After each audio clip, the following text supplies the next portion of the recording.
Hello friends, स्वागत है आपका मेरे चैनल पे। तो आज से हम स्टार्ट करने वाले हैं एक बार फिर से सीपीसी। ठीक है, सीपीसी को इस बार और ज़्यादा डिटेल में डिस्कस करें। हालांकि एक बार हम डिस्कस कर चुके हैं, लेकिन आज से फिर से स्टार्ट कर रहे हैं सीपीसी, जिसमें आज के लेक्चर में सेक्शन 1 और 2 देखने वाले हैं, जिसमें सीपीसी का संक्षिप्त इतिहास यानी ब्रीफ हिस्ट्री जानेंगे। और इसमें सबसे इम्पोर्टेंट बात डिक्री क्या होती है और कितने प्रकार की होती है, डिक्री और निर्णय में क्या अंतर होता है, इन सभी चीज़ों को हम डिटेल में डिस्कस करने वाले हैं। बने रहेगा एंड तक हमारे साथ। तो चलिए स्टार्ट करते हैं आज का सेशन। इस वीडियो को लाइक करें, हमारे चैनल को सब्सक्राइब कर बेल आइकन जरूर प्रेस करें हमारी न्यू वीडियो सबसे पहले देखने के लिए। तो सबसे पहले देखते हैं सीपीसी का इतिहास। ठीक है, यानी इससे पहले भी सीपीसी आई रही होगी। अगर ये कब लागू हुआ, 1908 में आया है, तो 1908 से पहले भी सीपीसी का यहाँ पे इतिहास कुछ न कुछ रहा होगा। तो उसको देखते हैं अब और इसका उद्देश्य क्या था वो भी जानेंगे। तो सबसे पहली चीज़ देखिएगा कि इससे पहले यानी सीपीसी जो 1908 लागू है अभी, उससे पहले हमारी एक सीपीसी थी जो सबसे पहली 1859 में लागू हुई थी, यानी 1859 में लागू हुई थी, जो गवर्नर जनरल की सहमति के बाद इसको लागू किया गया था। और इसमें एक रूपता लाने के लिए कई प्रकार के योगदान किए गए, ताकि एक समान यहाँ पे सब पे लागू हो सके। और इसमें कई संशोधन भी किए गए। संशोधन तीन जो इम्पोर्टेंट जो अमेंडमेंट थे, 1877 का, 1879 और 1882, तीन मेजर संशोधन हुए थे। उसके बाद यहाँ पे इसमें भी कुछ न कुछ कमी रह गई, जिसके कारण से क्या किया गया, अंत में 1908 में परिष्कृत रूप में ये हमारी जो प्रेजेंट में सीपीसी चल रही सिविल प्रोसीजर कोड, उसको लागू किया गया था। ठीक है, अब यहाँ पे जो प्रेजेंट हमारी सीपीसी है 1908 वाली, अब इसको लागू कब से किया गया था और इसमें हस्ताक्षर कब हुए थे, तो 21 मार्च 1908 को। कब? ये दोनों डेट बहुत ज़्यादा इम्पोर्टेंट है कि 21 मार्च 1908 को हमारे सीपीसी है बन के तैयार हुआ था, इसमें हस्ताक्षर हो गए थे। और लेकिन लागू कब हुआ था? लागू हुआ था 1 जनवरी 1909 को। अब ये जो हमारा पूरा सीपीसी है, पूरे सीपीसी की बात करें तो यहाँ पर 158 धाराएं हैं। कितनी? 158 धाराएं हैं, 158 सेक्शंस हैं और 51 ऑर्डर्स हैं। 51 ऑर्डर्स के अंदर क्या मिलेंगे आपको? रूल्स मिलेंगे, जिसमें 51 ऑर्डर्स में सबसे बड़ा ऑर्डर की बात करते हैं तो जो ऑर्डर 21 है वो है, जिसमें 106 नियम बताए गए हैं। सबसे लेंदी जो आपका ऑर्डर रहता है ना, वो है ऑर्डर 21। अब इसमें बात करें कि अनुसूचियाँ यानी स्केड्यूल कितने हैं, तो अनुसूचियों की बात करते हैं हम यहाँ पर। तो 5 अनुसूची जो हमारी जो इस समिति जो हमारा इस सीपीसी लागू हुआ था जब, उस टाइम पे 5 यहाँ पे क्या थी, अनुसूचियाँ थी, जिसमें से 4 तो क्या कर दी गई, रिपील्ड कर दी गई। यानी कि अनुसूची जो फर्स्ट है उसमें क्या बताया गया है, 51 ऑर्डर्स बता दिए गए हैं। बाकी जो अनुसूची 2 से लेकर 5 तक की थी, ठीक है ना, 2 से 5 तक के, उसको क्या कर दिया गया, रिपील्ड कर दिया गया। यहाँ पे 205 होगा। ठीक है, तो दूसरी अनुसूची जो थी वो किसके बारे में बात करती थी? आर्बिट्रेशन के बारे में, यानी मध्यस्थता जो होता था उसके बारे में यहाँ पे डील किया जाता था। लेकिन बाद में इसको क्या कर दिया गया, रिपील्ड कर दिया गया। जो तीसरी शेड्यूल है, तीसरी अनुसूची क्या थी, कलेक्टर द्वारा डिक्रियों का निष्पादन, यानी जो डिक्री पारित होती थी वो किसके द्वारा निष्पादित की जाती थी? कलेक्टर के द्वारा निष्पादित की जाती थी। इसको भी रिपील्ड कर दिया गया। और चौथी अधिनियमों संशोधित करने के बारे में यहाँ पे क्या थी, नियम वगैरह थे। अब यहाँ पे निश्चित करने के बारे में यहाँ पे प्रावधान थे अधिनियमितियों को, तो यहाँ पे इसको भी क्या कर दिया गया, रिपील्ड कर दिया गया। अब बात आती है कि हमारा सीपीसी पहले भी सीपीसी था, ठीक है ना, और ये भी सीपीसी है, तो यहाँ पे इसको लागू करने का उद्देश्य क्या था, क्यों इसको लाना चाहते थे? तो बेसिक यहाँ पे बात करें तो कोई भी व्यक्ति यदि वाद फाइल करता है, यानी कि सिविल वाद लाता है, तो उस वाद को जब से वो दायर किया जाता है, यानी कि जब इंस्टीट्यूट किया जाता है ना, उस टाइम से लेकर उसके डिक्री होने के निष्पादन तक, यानी जब उसका डिक्री निर्णय हो जाता है, निर्णय के बाद डिक्री आती है, डिक्री के निष्पादन तक की कार्रवाई को नियंत्रित करना किसका काम है? हमारे सीपीसी का काम है। ठीक है ना, और इसीलिए इसको क्या बोला जाता है, इसको प्रक्रिया विधि यानी प्रोसीजरल लॉ बोला जाता है। जो हमारी सीपीसी है सिविल प्रोसीजर कोड, वो कैसी है? हमारी प्रोसीजरल लॉ है, यानी कि प्रक्रिया विधि। ये चीज़ जो उसका उद्देश्य है ना, ये किस केस में बताया गया था? गोपाल सिंह बनाम श्रीमती जॉन्सटोन, 1932 का केस है।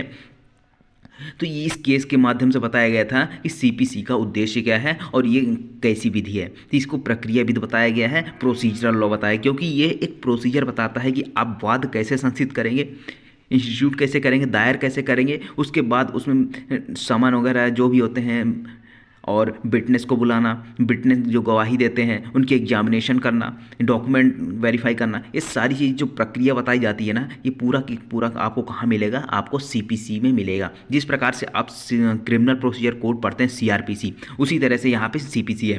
क्रिमिनल प्रोसीजर कोड किसको डील करता है, जो क्रिमिनल मामले होते हैं, जिसमें आईपीसी में जितने भी अपराध बताएंगे वो कहाँ डील होते हैं, आपके क्रिमिनल मामले, उसमें सीआरपीसी में। उसी प्रकार से अगर सिविल से रिलेटेड मामला आता है तो कहाँ पे डील होंगे, आपके यहाँ पे सीपीसी में प्रोसीजर बताया गया है।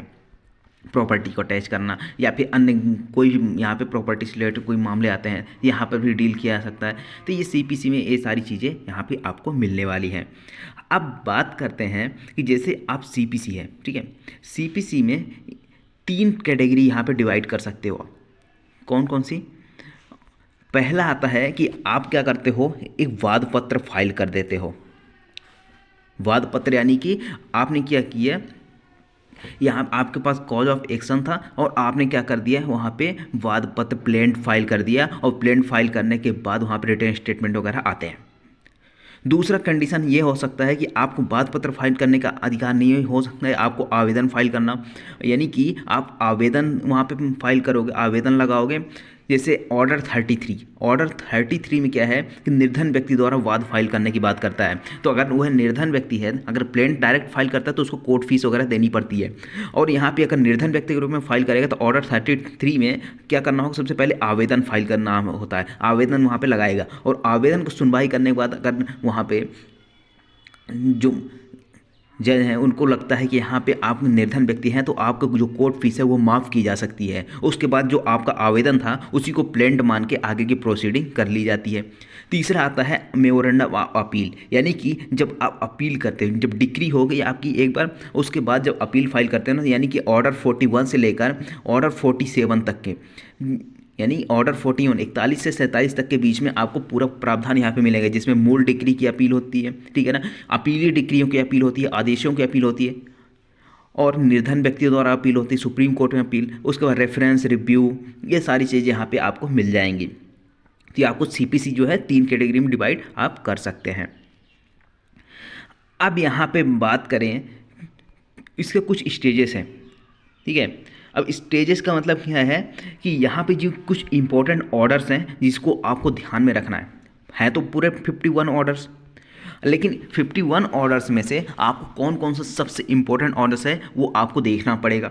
पहली चीज़ तो आप देखिए कि पक्ष जो, अगर आप सिविल केस फाइल करना चाहते हैं, सिविल वाद लाना चाहते हैं, तो उसके लिए क्या क्या चीज़ें होनी चाहिए और इसके स्टेजेस क्या हैं। तो सबसे पहले तो पक्षकार होने चाहिए। ऑर्डर 1 आपने पढ़ा होगा। तो पक्षकार, जब पक्षकार ही नहीं होंगे तो आपका cause of action he rise नहीं होगा। तो उसके साथ क्या होना चाहिए, अगर पक्षकार है तो उसके बाद अगर उनके वाद हेतुक भी होना चाहिए, कॉज ऑफ एक्शन भी राइज होना चाहिए। ऑर्डर 1 आपने देखा होगा। उसके बाद वाद पत्र प्रस्तुत करना, यानी कि आप ऑर्डर 7 देखिए। ऑर्डर 7 में क्या है कि आप प्लेंट वहाँ पे फाइल करते हैं, तो और यहाँ पे इंस्टीट्यूट कहाँ पे होता है, ऑर्डर 4 में, ठीक है। ऑर्डर 4 में आप क्या करोगे, यहाँ पे फाइल करोगे। उसके बाद आता है आपका समन की तामील। जब यहाँ पे आपने प्लेंट फाइल कर दिया, ठीक है ना, और ऑर्डर 4 में वाद को संसित कर दिया, तो उसके बाद क्या होगा, आप दूसरे पार्टी के जिसके खिलाफ आप सूट लाना चाहते हैं उसको यहाँ पे सूचना तो देंगे, तो समन की तामील किया जाना। ऑर्डर 5 ये हो गया, ऑर्डर 1, 4, 6, ठीक है ना, ऑर्डर 7 और ऑर्डर 5 इतने हो गए। उसके बाद अगर यहाँ पे पक्षकारों की उपस्थिति होगी, पक्षकारों की उपस्थिति, यानी कि ऑर्डर 5 में क्या कर दिया आपने, समन की तामील करवा दी और वो होंगे उपस्थित। अगर नहीं होते तो हो सकता है दोबारा से वहाँ पर समन जारी हो जाए, या फिर अगर उपस्थित नहीं होते हैं ना तो हो सकता है एक पक्षीय डिक्री भी हो जाए। और उपस्थित हो गए ऑर्डर 9 में, ठीक है। तो यहाँ पे पक्षकारों की उपस्थिति के क्या प्रभाव होगा, ये यहाँ पे कहाँ बताया गया है, ऑर्डर 9 में। उसके बाद यहाँ पे ऑर्डर 9 रूल 13, यहाँ पे क्या है, एक पक्षीय डिक्री पारित की जा सकती है। अगर यहाँ पे पक्षकार उपस्थित हो गए तो उनका क्या आएगा, WS आएगा, यानी कि रिटर्न स्टेटमेंट फाइल किया जाएगा। उसके बीच में अंतर्वर्ती कार्रवाई हो सकती है। जैसे मान लीजिए आपने सूट फाइल कर दिया, ठीक है, लिखित कथन भी आ गया, और दोनों पार्टीज में से अगर कुछ मान लीजिए कुछ हो गया, या फिर उनके जो पार्टी में जो डिस्प्यूट चल रहा है उसके बीच में कुछ ऐसी कार्रवाइयाँ भी चलती है जो अंतर्वर्ती कार्रवाई है। जैसे आप देखोगे अगर पक्षकारों की मृत्यु हो जाती है, ठीक है, अगर पक्षकारों की मृत्यु होगी तो उनके क्या हो जाएगा, वाद का उपशमन हो जाता है। तो उसमें क्या होगा, उनके जो प्रतिनिधि आएंगे, प्रतिनिधि कहाँ पे आएंगे, ऑर्डर 22 में आएंगे, ये अंतर्वर्ती कार्रवाई होगी।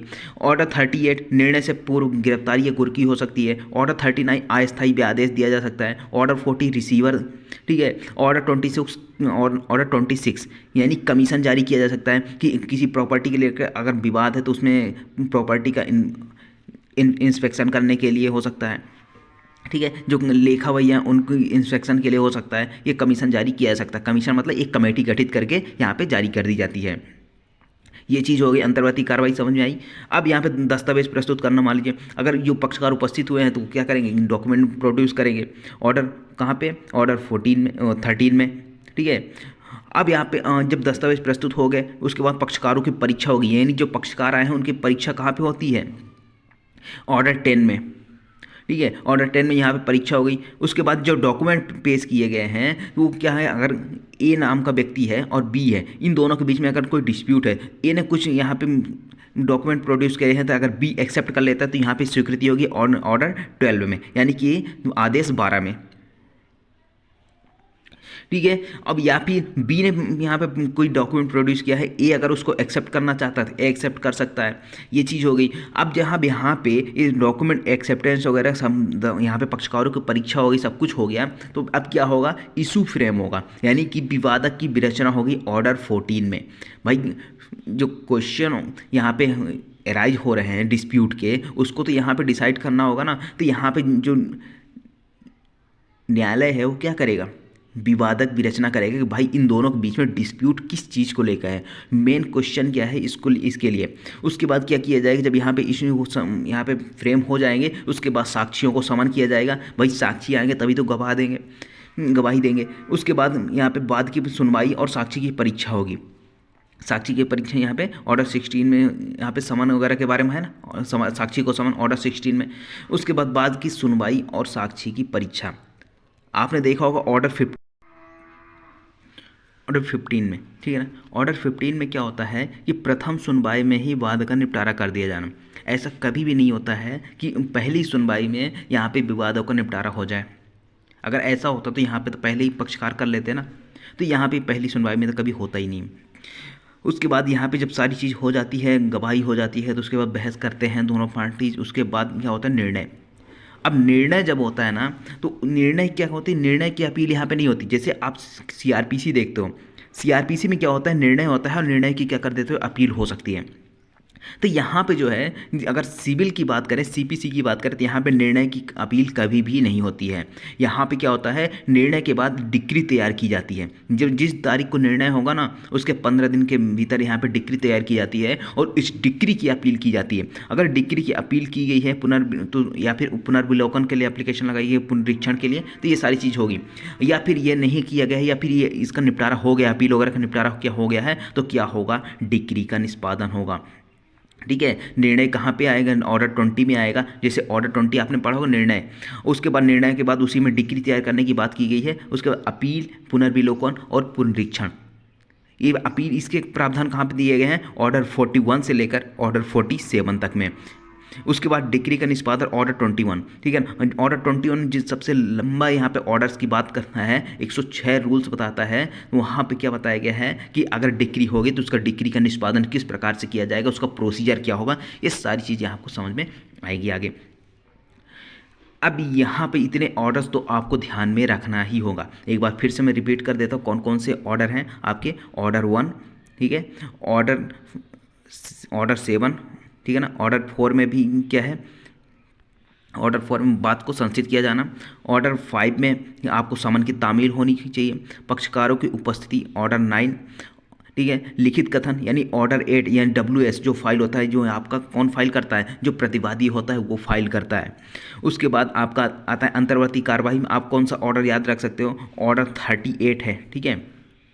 कौन सा, ऑर्डर 38 है, जो निर्णय के पूर्व गिरफ्तारी की बात करता है, कुर्की की बात करता है। ऑर्डर 40 है, वो रिसीवरों की नियुक्ति की बात करता है। ऑर्डर 26 कमीशन जारी करने की बात करता है। ये हो गया। अब बात आती है आपकी कि यहाँ पे पक्षकारों की परीक्षा ऑर्डर 10, दस्तावेज प्रस्तुत करना ऑर्डर 13 और स्वीकृति ऑर्डर 12, विवादकों की विरचना ऑर्डर 14, साक्षी को समन ऑर्डर 16। उसके बाद आता है बाद की सुनवाई और साक्षी की परीक्षा, ठीक है ना। ये आपको ऑर्डर 15 जिसे प्रथम सुनवाई में ही बात का निपटारा करने की बात करता है। निर्णय ऑर्डर 20 हो गया। डिक्री तैयार करना ऑर्डर 20 में ही है। अपील और पुनर्विलोकन पुनरीक्षण आपको ऑर्डर 41 से लेकर 47 तक में है। उसके बाद डिक्री का निष्पादन आपको ऑर्डर 21। ये कुछ इंपॉर्टेंट ऑर्डर्स हैं जिसको आपको बहुत अच्छे से पढ़ना चाहिए। अब बात आती है नेक्स्ट कि यहाँ पे इसका विस्तार वगैरह के बारे में, ठीक है। अब यहाँ पे संक्षिप्त नाम, प्रारंभ और विस्तार की बात करें तो इसका संक्षिप्त नाम क्या है? सिविल प्रक्रिया संहिता 1908। क्या है? सिविल प्रक्रिया संहिता 1908। आपको पूरा यहाँ पे याद रखना है। इसका संक्षिप्त नाम 1908 भी यहाँ पे भूलना नहीं है। अब इसका विस्तार की बात करते हैं, ठीक है। लागू कब हुआ है? ये 1 जनवरी 1909 को, 1 जनवरी 1909 को यहाँ पे ये लागू हुआ। ये तो बात हो गई नाम और प्रारंभ की। अब इसका विस्तार की बात करें तो ये संपूर्ण भारत पर लागू है, संपूर्ण भारत पर। लेकिन कहाँ पे लागू नहीं है? नागालैंड और जनजातीय क्षेत्र जो हैं वहाँ पर ये लागू नहीं है। अब आपको एक चीज़ कमेंट बॉक्स में कमेंट करनी है कि जो सीआरपीसी है वो कहाँ पर लागू नहीं होती है। क्या पूरी सीआरपीसी वहाँ लागू नहीं होती या फिर सीआरपीसी से कुछ प्रोविजन वहाँ पर लागू नहीं होता? ये आपको मुझे कमेंट बॉक्स में कमेंट करना है। अब यहाँ पे आए बात करें अब सीपीसी की, तो यहाँ पे नागालैंड और जनजातीय क्षेत्र में तो यहाँ पे क्या है? लागू नहीं होगा। अब जनजातीय क्षेत्र कौन से होंगे? अब ये भी यहाँ पे बता दिया गया है कि 21 जनवरी 1972 से पहले संविधान की जो 6ठी अनुसूची है, 6 शेड्यूल है, उसमें जो अनुसूची बताई गई है, ठीक है, उसमें जो जनजातीय क्षेत्र बताए गए हैं, असम के जनजातीय क्षेत्र बताए गए हैं, वो क्या हो जाएंगे? वो इसमें शामिल होंगे जनजातीय क्षेत्र में, जहाँ पर ये कहता है कि ये लागू नहीं होंगे।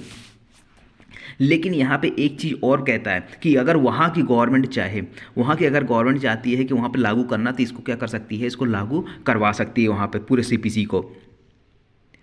आगे बात समझ में? इसका संक्षिप्त नाम, प्रारंभ और विस्तार। अब बात करते हैं यहाँ पे परिभाषाओं की। सबसे इम्पोर्टेंट जो यहाँ पे आपका यहाँ पे टॉपिक रहेगा ये है परिभाषा। तो परिभाषा में सबसे पहली चीज़ आती है संहिता। कोड। कोड क्या होता है? कोड का मतलब होता है कि इसमें दिए गए सभी नियम। अब नियम क्या हो गए? वो आपको सेक्शन 2 के सब क्लॉज 18 में बताए गए हैं। 218 में नियम बताए गए हैं। तो नियम क्या होते हैं? नियम का मतलब होता है इसमें दिए गए जितने भी, धारा 122 है, ठीक है। प्रथम अनुसूची है, आपने देखी होगी, प्रथम अनुसूची में 51 ऑर्डर्स हैं, ठीक है। प्रथम अनुसूची में कितने हैं? 51 ऑर्डर्स हैं। तो 51 ऑर्डर्स में जो रूल्स बताए गए हैं, जो नियम बताए गए हैं, वो नियम आते हैं। साथ ही साथ जो आपके इस धारा 122 और धारा 125 में जो रूल्स बनाने के बारे में बताया गया है कि उसमें रूल बना सकते हैं, नियम का प्रारूप बताया गया है, वो सारी चीज़ इसमें क्या आते हैं? नियम में आते हैं। तो आपके संहिता का मतलब क्या है? जितने भी ऑर्डर्स हैं और जितने भी सेक्शंस हैं, ये सभी क्या हो जाएंगे? आपके इस संहिता में आ जाएंगे। आपको 158 ऑर्डर्स आ जाएंगे, 158 सेक्शंस आ जाएंगे संहिता के अंतर्गत। साथ ही साथ जो 51 ऑर्डर्स में जो रूल्स बताए गए वो आ जाएंगे। ये सारी चीज़ यहाँ पे आ जाएंगी। तो ये सेक्शन 2 का सब क्लॉज 1 और 18, ये दोनों को एक साथ पढ़ना है। उसके बाद आपको पढ़ना है डिक्री, निर्णय। इसको हम लास्ट में देखेंगे, ठीक है। अब उससे पहले एक चीज़, एक एग्जाम्पल देख लीजिए। अब यहाँ पे क्या हुआ? ए और बी के बीच में क्या हुआ? डिस्प्यूट हुआ। कोई प्रॉपर्टी को लेकर क्या हो गया? कोई झगड़ा हो गया, लड़ाई झगड़े हो गए। अब ए कहता है मेरी प्रॉपर्टी, बी कहता है मेरी प्रॉपर्टी है। अब यहाँ पे क्या हुआ? ए चला गया कोर्ट में, ठीक है। डी नाम का कोर्ट आया, डी नाम के कोर्ट में चला गया। अब डी ने क्या किया? यहाँ पे सारे फैक्ट्स को देखे, एग्जामिन किया सारे विटनेसेस को और उसके सारे डॉक्यूमेंट को, और उसके बाद क्या हुआ? निर्णय दिया। निर्णय के बाद डिक्री तैयार कर दी। अब जब डिक्री तैयार कर दी तो यहाँ पे क्या हुआ? डिक्री किसके फेवर में दे दी? बी के फेवर में दे दी डिक्री, कि भाई जो प्रॉपर्टी है वो किसकी है? बी की है। तो यहाँ पे क्या हुआ, जो बी है वो क्या हो गया, डिक्री होल्डर हो गया, यानी कि यहाँ पे डिक्रीदार, जिसके पक्ष में आई है डिक्री वो क्या होगा, डिक्रीदार होगा, और जिसके विपक्ष में आई है, जिसकी जो अपोजिट वाला है ए है, जिसे कोर्ट ने कहा है कि तुम्हारी प्रॉपर्टी नहीं है, तो यहाँ पे क्या हो गया, ये कौन हो जाएगा, जजमेंट डेटर हो जाएगा, यानी निर्णीत ऋणी हो गया। जिसके पक्ष में आई है डिक्री वो क्या होगा, डिक्रीदार, और जिसके विपक्ष में आई, जिसके अगेंस्ट में आई है डिक्री वो क्या होगा, निर्णीत ऋणी होगा। तो यहाँ पे डिक्रीदार समझ में आया और निर्णीत ऋणी, यानी कि धारा 2 की उपधारा 3 में कि डिक्रीदार बताया गया है, डिक्री होल्डर बताया गया है, और निर्णीत ऋणी जजमेंट डेटर कहाँ बताया गया है, 10 में। उसके बाद आता है 5 और 6, यानी धारा 2 के सब सेक्शन 5 और 6 में विदेशी न्यायालय और विदेशी निर्णय बताए गए हैं।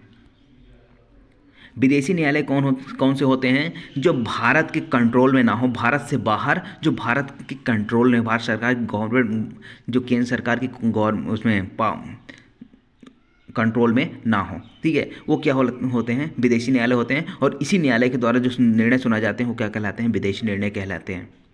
उसके बाद आता है आदेश। आदेश क्या होता है कि जो न्यायालय होते हैं, न्यायालय के जितने भी विनिश्चय होते हैं वो क्या कहलाते हैं, आदेश कहलाते हैं। लेकिन ये जो आदेश हैं वो डिक्री नहीं होगी, ठीक है ना। डिक्री के अलावा जो भी हैं वो क्या कहलाएंगे, वो आदेश कहलाएंगे। जो विनिश्चय हैं वो क्या कहलाएंगे, आदेश कहलाएंगे। और आदेशों की अपील होती है, ठीक है, आदेशों की अपील होती है।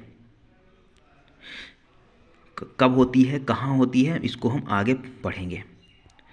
अब आती है आपका एक और धारा 11 सेक्शन 2 की सब सेक्शन 11। इसमें क्या बताया गया है, विधिक प्रतिनिधि, ठीक है। विधिक प्रतिनिधि कौन होते हैं, विधिक प्रतिनिधि से वह व्यक्ति अभिप्रेत है जो मृत व्यक्ति की संपदा का प्रतिनिधित्व करता है। यानी कि अगर कोई व्यक्ति मर गया है, ठीक है ना, ए नाम का व्यक्ति है वो मर गया है, तो इसकी जो प्रॉपर्टी रही होगी उसका अगर यहाँ पे प्रतिनिधित्व करता है कौन, बी नाम का व्यक्ति है, या फिर बी और सी दोनों करते हैं, तो ये कौन कहलाएंगे, जो प्रतिनिधि कौन, दोनों कहलाएंगे।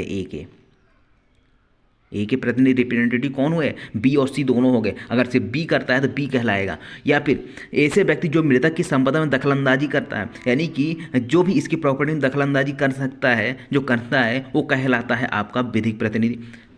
थर्ड आता है यदि कोई पक्षकार प्रतिनिधि के रूप में बाद लाता है, यानी कि ए मर गया था, ठीक है, तो ए के जो प्रतिनिधि के रूप में अगर कोई व्यक्ति बाद लाता है ना, उसके हित के लिए बाद लाता है, तो क्या कहलाता है, वो भी विधिक प्रतिनिधि कहलाएगा।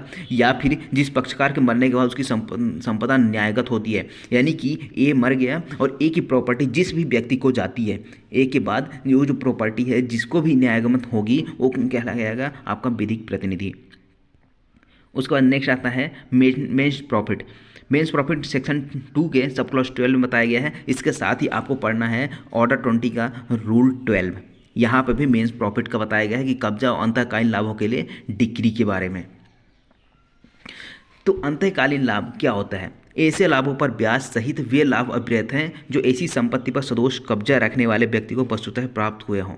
यानी कि सदोष कब्जा, जिसकी प्रॉपर्टी नहीं थी फिर भी उसने क्या किया है, उस प्रॉपर्टी पे कब्जा किया हुआ है, और वह क्या कर सकता है, मामूली तत्परता से प्राप्त कर सकता है, या फिर उसने क्या किया है, कोई लाभ प्राप्त किया हुआ है। ठीक, अब यह इसको एग्जाम्पल से समझते हैं। ए की प्रॉपर्टी थी, ठीक है, ये डी नाम की प्रॉपर्टी है एक, ठीक है। अब ए की प्रॉपर्टी कौन सी थी, डी। अब यहाँ पे एक बी नाम का बंदा आता है, भाई इसने क्या कर लिया, इस पर कब्जा कर लिया। डी जो प्रॉपर्टी थी उस पर कर लिया कब्जा। अब यहाँ पे ए क्या करता था, उस पर खेती वगैरह करता था। अब यहाँ पे जो है ए तो खेती करता था डी नाम की प्रॉपर्टी पे, लेकिन अब यहाँ पे कब्जा किसका हो गया, 2 साल से कब्जा किसने क्या रखा है, बी ने कब्जा कर रखा है। भाई ए ने क्या किया, ए से प्रॉपर्टी के प्राप्त करने के लिए, यानी कि जो कब्जा वापसी के लिए वाद लाया, और साथ ही साथ ये भी वाद लाया कि जिसमें जो अंतःकालीन लाभ हुए इन 2 सालों में जो भी लाभ हुआ है बी को, वो क्या किया जाए, उसको दिलाया जाए, किससे, बी से ए को। अब इसने यहाँ पे 2 चीज़ें मांगी है, एक तो इसका कब्जा वापसी मांगा है इस डी नाम के प्रॉपर्टी का, और साथ ही साथ इसने मेंस प्रॉफिट मांगा है, यानी कि जब से इसने कब्जा किया है और जब तक इसमें कब्जा रहेगा उसके बीच में जितने भी प्रॉफिट अर्न किए होंगे बी ने, वो प्रॉफिट किसने मांगा है, ए ने मांगा है। तो यही क्या कहलाता है, मेन प्रॉफिट होता है, यानी कि सदोष कब्जा किसका है, बी का है। भाई इसका कब्जा रखने का कोई अधिकार तो है नहीं बी का, इसने कब्जा किया हुआ है। जब कब्जा किया हुआ है तो इसमें जो प्रॉफिट प्राप्त किए होंगे ना वो इसको देने होंगे, ठीक है। यानी कि अगर बी मान लीजिए खेती नहीं भी करता है, कब्जा तो कर लिया लेकिन खेती नहीं करता है, लेकिन हालांकि यहाँ पे जो अगर ए है, ए तो खेती करता था ना, ए तो मामूली तत्परता से उसको प्राप्त कर सकता था कि उस लाभ को खेती करके, लेकिन यहाँ पे बी ने कब्जा कर लिया। चूंकि यहाँ पे ए प्राप्त नहीं कर पाया लाभ, इसलिए इसने क्या किया, दावा कर दिया कि मुझे मेंस प्रॉफिट चाहिए, अंतःकालीन लाभ चाहिए। तो उसके लिए यहाँ पे बताया गया है, किंतु सदोष कब्जा रखने वाले व्यक्ति द्वारा कोई अभिवृद्धियों के कारण इसमें कोई लाभ इसके अंतर्गत नहीं आएगा। यानी कि अगर बी ने यहाँ पे क्या किया है, उस पर कब्जा किया है और बी ने कुछ ऐसे काम करवाए हैं जिसके वजह से, उस काम की वजह से उसको कुछ प्रॉफिट हुआ है ना, तो वो इसके अंतर्गत नहीं आएगा, मेन प्रॉफिट में नहीं आएगा, ठीक है। अगर बी ने कोई यहाँ पे इंफ्रास्ट्रक्चर डेवलप करवा दिए और उससे कुछ उसको प्रॉफिट हुआ है तो वहाँ पे उस प्रॉफिट को ये देने के लिए बाध्य नहीं होगा। उसके अलावा अगर कोई अदर प्रॉफिट अगर ए जो है वो अगर उससे प्राप्त कर सकता था ना, वो चीज़ यहाँ पे क्या कर सकता है, दावा कर सकता है। और इसके लिए कब्जा और अंतःकालीन लाभों के लिए डिक्री किस प्रकार से दी जाएगी, यहाँ पे ऑर्डर 20 रूल 12 में बताया गया, यहाँ पे प्रोसीजर बता दिया गया है। जो हमारे सेक्शन है ना, सेक्शन में जो बदलाव करने का जो रहता है ना, वो कौन कर सकता है, संसद कर सकती है। जो सेक्शन है हमारा वो एक बॉडी है, हमारी इस पूरे कोड का ना जो बॉडी है, शरीर है, वो क्या कहलाता है, वो आपका सेक्शन है, सिद्धांत जो बताए गए हैं। और बाकी जो प्रोसीजर बताया गया है ना वो आपको ऑर्डर्स में मिलेंगे, और ऑर्डर्स में बदलाव हाई कोर्ट कर सकते हैं, इनको पावर दिया गया है, ठीक है। तो यहाँ पे ये क्या होगा, आपको मेंस प्रॉफिट समझ में आया कि नहीं आया, ठीक है। तो अब यहाँ पे अब देखें सेक्शन 29 निर्णय और डिक्री की बात करते हैं, इसको हम डिटेल में डिस्कस करेंगे, ठीक है। बने रहिए, भगना नहीं, यहाँ पे आपको आसानी से समझ में आएगा। 2 नौ निर्णय, न्यायाधीश द्वारा डिक्री या आदेश के आधारों का कथन अभिप्रेत है। डिक्री या आदेश के आधारों का कथन, यानी जो डिक्री तैयार की जाती है ना उसका आधार कहाँ पे मिलेगा, उसका आधार आपको निर्णय में मिलेगा। तो जिस आधार पर डिक्री तैयार की जाती है ना वो क्या कहलाता है, निर्णय कहलाता है। और निर्णय क्या है, ये जुडिशियल ऑर्डर है, ठीक है। और निर्णय आपको ऑर्डर 20, ठीक है, ऑर्डर 20 रूल 1 में देखोगे ना, उसमें क्या बताया गया है कि 30 दिन के भीतर निर्णय सुनाओ। जैसे ही कार्रवाई समाप्त हो जाती है ना, गवाही वगैरह सब हो जाती है, बहस हो जाती है, उसके बाद 30 दिन के भीतर क्या करना होगा, वहाँ पे न्यायालय को निर्णय सुनाना होगा। और जैसे निर्णय सुनाता है ना उसके 15 दिन के भीतर डिक्री तैयार करनी होगी। अगर 15 दिन के भीतर डिक्री तैयार नहीं करता है या फिर 30 दिन के अंदर निर्णय नहीं सुनाता, तो अगर जो भी रीजन होगा उस रीजन को रिकॉर्ड करना होगा। ये चीज़ हो गई। अब यहाँ पे जो डिक्री के जो आधार है वो कहाँ पे मिलते हैं, डिक्री के आधार आपको मिलेंगे निर्णय में। तो निर्णय क्या है, एक कंक्लूसिव यहाँ पे क्या डिटरमाइन किया जाता है, जो डिस्प्यूट है ना, जो डिस्प्यूट है उसको डिटरमाइन तो कर दिया जाता है, लेकिन समरी टाइप में यहाँ पे डिक्री में दिया जाता है। एक बार फिर से समझते हैं। देखिए जो निर्णय होता है आपका, निर्णय में सारी चीज़ आ जाती है कि किसने गवाही दी, कौन ने क्या गवाही दी, ठीक है ना, कौन से डॉक्यूमेंट प्रोड्यूस किए गए, कितने डॉक्यूमेंट प्रोड्यूस किए गए, क्या क्या इसमें साक्ष्य आए हैं, ये सभी चीज़ों का यहाँ पे ब्यौरा दिखा होता है। लेकिन डिक्री में क्या होता है, डिक्री में सिर्फ समरी के रूप में दिया जाता है कि भाई डिक्री किसके विरुद्ध पारित की गई है, ठीक है, डिक्री किसके फेवर में पारित की गई है, डिक्री में क्या मिला है, किसको मिला है, कितना मिला है, सिर्फ उसका समरी टाइप में यहाँ पे संक्षिप्त रूप में बता दिया जाता है। मेन चीज़ जो मेन पॉइंट्स होते हैं ना जो निर्णय का, उसको यहाँ पे लिख दिया जाता है डिक्री में। तो ये चीज़ यहाँ पे आती है। अब डिक्री की बात करें तो ऐसे न्याय निर्णयन की प्रारूपिक अभिव्यक्ति होती है, यानी कि न्याय निर्णयन जो है, यानी जो निर्णय किया गया है न्यायालय के द्वारा, उसका जो फॉर्मल एक्सप्रेशन होता है। डिक्री क्या होती है, अगर कोई पूछे डिक्री क्या होती है तो क्या बताना है आपको, फॉर्मल एक्सप्रेशन ऑफ एडजुडिकेशन, यानी कि न्याय निर्णयन, इसका क्या होता है, एक प्रारूपिक अभिव्यक्ति होता है, ठीक है, जो जुडिशियल ऑर्डर कहलाता है आपका। उसके बाद आता है जहाँ तक कि वह उसे अभिव्यक्त करने वाले न्यायालय से संबंधित है, बाद में के सभी या किन्हीं विवादग्रस्त विषयों के संबंध पक्षकारों के अधिकारों को निश्चय रूप से अवधारण करता है, और वह या तो प्रारंभिक या अंतिम हो सकती है। यानी कि कंक्लूसिवली यहाँ पे डिटरमाइन किया जाता है किस चीज़ को, कि जो भी विवादग्रस्त विषय हैं, जो भी डिस्प्यूट रहे हैं उन पार्टीज़ के बीच में, कि भाई जो अगर प्रॉपर्टी है, प्रॉपर्टी को लेकर किस बात को लेकर डिस्प्यूट है, उस बात को क्या किया जाता है, कंक्लूसिवली डिटरमाइन किया जाता है। और इस डिक्री के तहत, और डिक्री कैसी हो सकती है, या तो प्रारंभिक हो सकती है या अंतिम हो सकती है। एक और आता है पार्टली प्रिलिमिनरी और पार्टली फाइनल, यानी कि अगर भागता है प्रारंभिक और भागता है अंतिम। ये 3 तरह की डिक्री हो सकती है। अब इसमें डिक्री तो समझ में आ गया, फॉर्मल एक्सप्रेशन होता है किसका, एडजुडिकेशन या न्याय निर्णयन का। और साथ ही साथ ये क्या, इसमें क्या किया जाता है, निश्चायक रूप से अवधारित किया जाता है क्या चीज़, कि विवादग्रस्त विषय के बारे में जो भी यहाँ पे विवादग्रस्त विषय जो भी है, ठीक है ना, पक्षकारों के बीच में, कि भाई किस बात को लेकर डिस्प्यूट है, उसको यहाँ पे डिसाइड किया जाता है। और जो आपकी डिक्री होती है इसके अनुसार प्रारंभिक और अंतिम हो सकती है। अब डिक्री में क्या क्या शामिल हो सकता है, तो डिक्री में 2 चीज़ें और शामिल हो सकती है। क्या है, वाद पत्र का नामंजूर किया जाना। आपने वाद पत्र फाइल किया, ठीक है, तो ऑर्डर 7 आपने वाद पत्र फाइल किया, प्लेंट फाइल किया, उसके बाद यहाँ पे रिजेक्ट कर दिया गया ऑर्डर 7 रूल 11 में, ठीक है।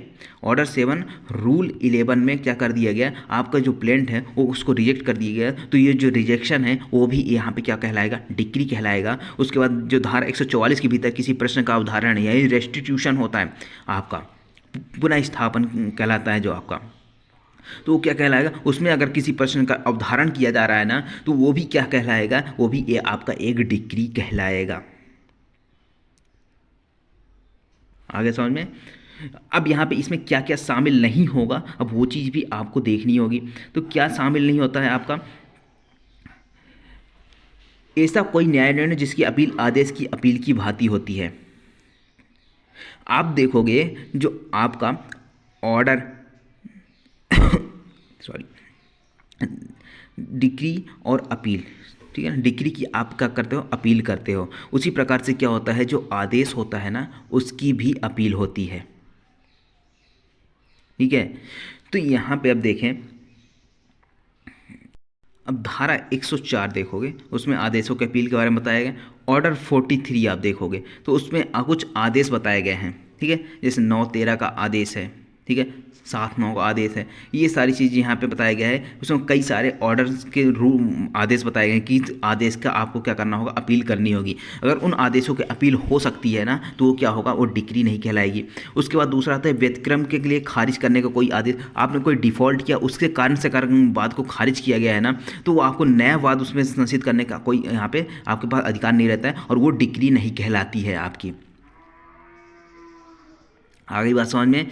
अब यहाँ पे आता है डिक्री के प्रकार की बात करें तो डिक्री कितने 3 प्रकार की होती है, प्रारंभिक डिक्री, अंतिम डिक्री और भागते प्रारंभिक, और अंतिम डिक्री भागते अंतिम डिक्री, ठीक है। 3 तरह की आपको यहाँ पे डिक्री देखने को मिलेगी। प्रारंभिक डिक्री, अब प्रारंभिक डिक्री का क्या होती है कि आपने क्या किया, आपने केस फाइल किया किसी प्रॉपर्टी को लेकर, ठीक है। अब उस केस में, ठीक है ना, आपने ये फाइल किया जैसे 3 पार्टी हैं, ए बी और सी हैं।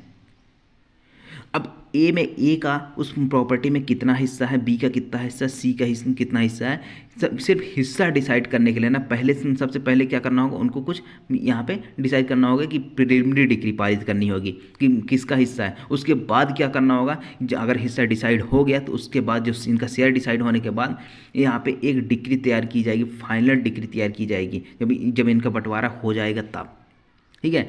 अब यहाँ पे आती है कि क्या प्रारंभिक डिक्री पर परिसीमा लागू होती है, यानी लिमिटेशन क्या लागू होती है कि नहीं होती है। यहाँ पे प्रारंभिक डिक्री जब पारित होती है ना, तो अब जो वाद है उसका पूरी तरह से निपटारा नहीं होता है, ठीक है, तो बाकी कुछ कार्रवाई अभी भी शेष रह जाती है। उसी प्रकार से यहाँ पे है, तो क्या प्रारंभिक, अभी एक चीज़ बताइए कि क्या प्रारंभिक डिक्री जो होती है प्रिलिमिनरी डिक्री, उस पर क्या लिमिटेशन लागू होती है। इस पे लिमिटेशन लागू नहीं होती है। ये कब तक वैलिड रहता है, जब तक कि फाइनल डिक्री ने आ जाए या फिर इसके लिए कोई अलग से आदेश जारी ना हो, आदेश ना हो न्यायालय का, तब तक क्या होती है, जो हमारी ये प्रिलिमिनरी डिक्री है वो हमेशा के लिए रहती है, ठीक है ना। इसका कोई समय सीमा निर्धारित नहीं होता है। उसी तरह आती है अंतिम डिक्री। अंतिम डिक्री का मतलब क्या होता है कि पूरी तरह से जो विवाद था उसको समाप्त कर दिया गया, उसका निपटारा कर दिया गया है और जिसके अधिकार में प्रॉपर्टी थी उसको प्रॉपर्टी डिलीवर करने का और आदेश हो गया है, डिक्री कर दी गई है। उसके बाद भागता है प्रारंभिक और भागता है अंतिम डिक्री। ये भी एक चीज़ आती है आपकी।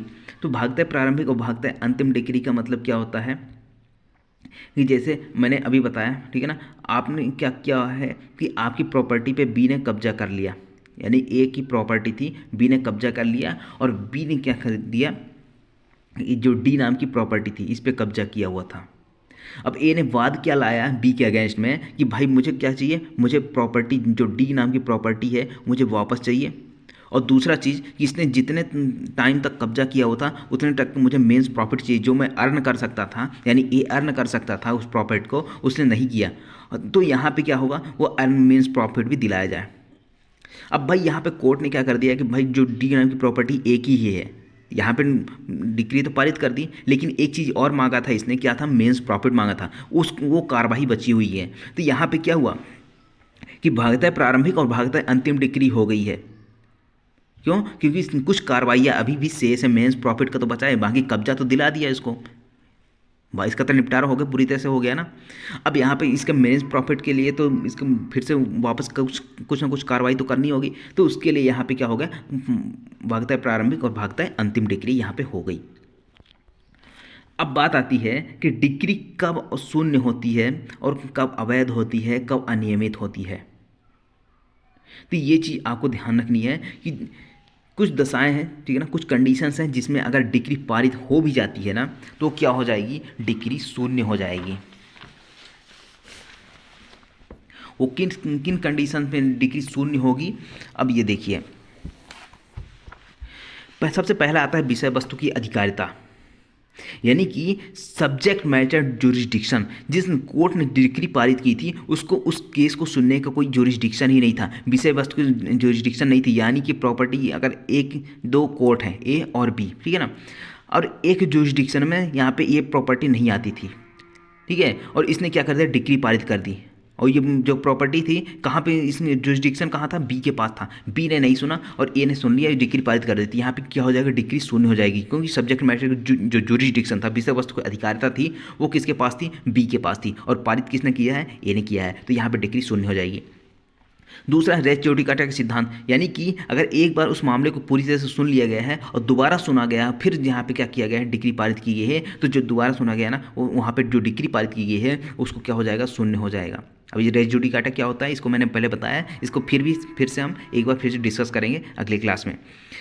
दूसरा आता है आदेश 2 नियम 2, यानी कि दावे के भाग को त्याग करना, कई अंतोषों को एक त्याग करने के पुनः नहीं ला सकता बात। अब यहाँ पे क्या है, जो ऑर्डर 2 रूल 2 देखोगे उसमें क्या बताया गया है कि अगर एक पार्टी है ए है, ठीक है, इसके पास अधिकार थे कि 5 तरह के अंतोष इसके पास थे, 5 में से 4 को तो यहाँ पे लाया, यानी कि जो डिस्प्यूट था उसमें 5 में इसका हक था, अधिकार था कि वो क्या कर सकता था, सभी के लिए वाद ला सकता था, लेकिन इसने क्या किया, सिर्फ 4 के लिए लाया, एक को छोड़ दिया, एक का त्याग कर दिया। तो जिसने एक का त्याग किया ना उसको वाद में नहीं ला सकता, और बाद में लाता है, डिक्री पारित होती है, तो यहाँ पे क्या होगा, वो अवैध हो जाएगी, यानी शून्य हो जाएगी, डिक्री अवैध नहीं होगा, शून्य हो जाएगी, किसी काम की नहीं। उसके बाद आता है ऑर्डर 22 रूल 9, यानी उपशमन हो गया है वाद, ठीक है ना, वादों का क्या हो गया है, उपशमन हो गया। क्यों हो गया, क्योंकि हो सकता है पक्षकार मर गया है या फिर उसका दिवालिया हो गया है, विवाह हो गया, किसी भी कारण से यहाँ पे 3 कंडीशन उसमें बताई है ऑर्डर 22 में। ऑर्डर 22 में क्या बताया गया है, विवाह, दिवाला और आपका मृत्यु, 3 कंडीशन बताइए। अगर इसमें क्या हो जाता है, वादों को उपशमन का मतलब क्या होता है, पूरी तरह से समाप्त हो जाता है। लेकिन अगर इसके पार्टी जो विधिक प्रतिनिधि हैं वो चाहें तो इसको क्या कर सकते हैं, आगे कंटिन्यू कर सकते हैं, उसके लिए एप्लीकेशन लगानी पड़ती है। तो यहाँ पे अगर उपशमन हो गया फिर भी यहाँ पे क्या किया गया है, यहाँ पे वाद को सुना कर डिक्री पारित की गई, तो यहाँ पे क्या हो जाएगा, डिक्री शून्य हो जाएगी। उसके बाद आता है ऑर्डर 23 रूल 3A समझौता डिक्री, यानी कि अगर 2 पार्टीज के बीच में जो डिस्प्यूट चल रहा था उसमें एक बार समझौता डिक्री हो चुकी है, जब समझौता कॉम्प्रोमाइज डिक्री हो गई है तो यहाँ पे दोबारा फिर सुनेंगे, उसको फिर से डिक्री पारित करेंगे, तो मतलब क्या हुआ, तो इसलिए यहाँ पे क्या होगा, समझौता डिक्री अगर पारित हो चुकी है एक बार तो वहाँ पे दोबारा अगर डिक्री पारित करते हैं तो वो क्या हो जाएगी, वो शून्य हो जाएगी, यानी कि वॉइड।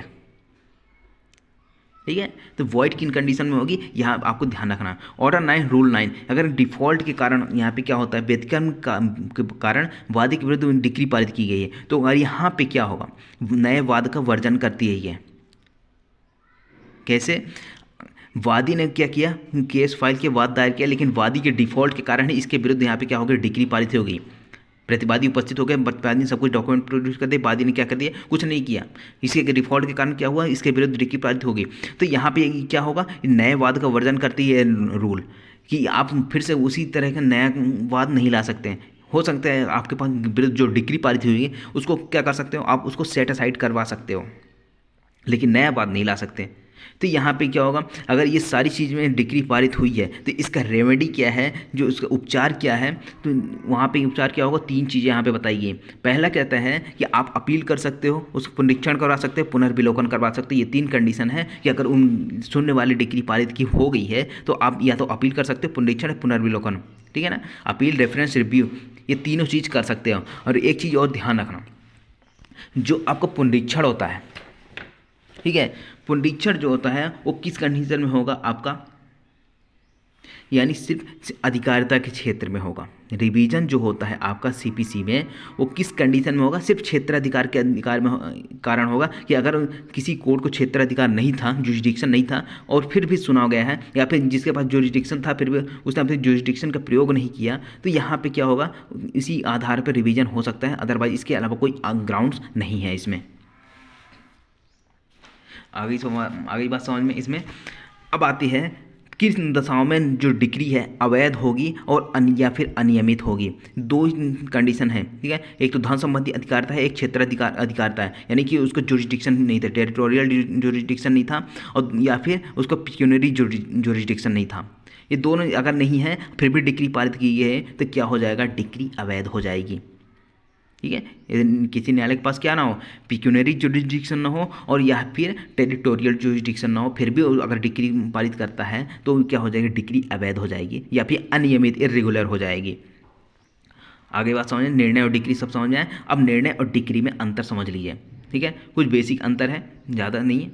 अब यहाँ पे क्या है, सबसे पहले तो आप प्रकार देख लीजिए। निर्णय का कोई भी प्रकार नहीं होता, कोई टाइप्स नहीं होता है, और लेकिन डिक्री में टाइप्स होता है। डिक्री में कितने टाइप्स होते हैं, अभी मैंने बताया 3 टाइप्स होते हैं, ठीक है ना। प्रिलिमिनरी होता है, यानी कि प्रारंभिक, दूसरा क्या होता है, अंतिम, और तीसरा क्या होता है, भागता है प्रारंभिक, भागता है अंतिम।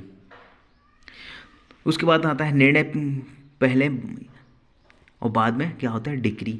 यानी कि निर्णय कब आता है, निर्णय पहले आता है, उसके बाद डिक्री तैयार होती है। निर्णय जैसे 30 दिन के अंदर निर्णय सुना दिए गए, उसके बाद 30 दिन के बाद 15 दिन का टाइम रहता है, 15 दिन के अंदर डिक्री पारित करनी होती है। तो इसलिए क्या होता है, निर्णय पहले आता है, उसके बाद डिक्री आती है। उसके बाद क्या होता है, डिक्री न्याय निर्णय की प्रारूपिक अभिव्यक्ति होती है, ना कि निर्णय डिक्री की। यानी कि जो डिक्री है, डिक्री के आधार कहाँ पे मिलेंगे आपको, न्याय निर्णय में मिलेंगे, निर्णय में मिलेंगे। तो न्याय निर्णय की प्रारूपिक अभिव्यक्ति यानी फॉर्मल एक्सप्रेशन क्या है, ये डिक्री है, ठीक है ना। डिक्री का फॉर्मल एक्सप्रेशन क्या है, डिक्री न्याय निर्णय की प्रारूपिक अभिव्यक्ति है, और ठीक है, लेकिन निर्णय जो है और डिक्री की प्रारूपिक अभिव्यक्ति नहीं है। ये चीज़ आपको समझ में आई तो एक लाइक जरूर करिएगा। मिलते हैं अगले लेक्चर में, जहाँ पे रेस्ट ड्यूटी काटा वगैरह सभी चीज़ समझने वाले हैं, ठीक है।